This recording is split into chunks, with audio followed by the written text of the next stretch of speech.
Hi, പുതിയൊരു വീഡിയോയിലേക്ക് സ്വാഗതം. ഒരു ദുഃഖ വാർത്ത, ഹൈറച്ചുമായി ബന്ധപ്പെട്ടുള്ള ഒരു വളരെ സങ്കടകരമായ ഒരു വാർത്ത ഷെയർ ചെയ്യാൻ വേണ്ടിയിട്ടാണ് ഈ വീഡിയോ. ഇന്ന് വൈകിട്ടോടുകൂടി അറിഞ്ഞൊരു വാർത്തയാണ്. ശ്രീനാ പ്രതാപിൻ്റെ മകന് സുഖമില്ലാതെ ദയ ഹോസ്പിറ്റലിൽ അഡ്മിറ്റാണ് എന്നുള്ളതാണ്.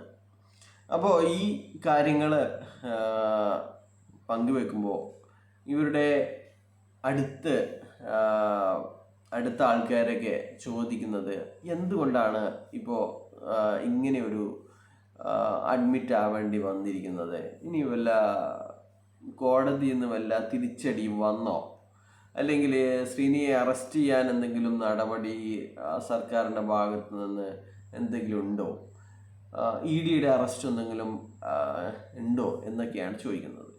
ആ കൊച്ചുകുട്ടിയുടെ അസുഖം എത്രയും പെട്ടെന്ന് ഭേദമാകട്ടെ എന്ന് ആശംസിക്കുന്നു, ആത്മാർത്ഥമായിട്ട് ആശംസിക്കുന്നു.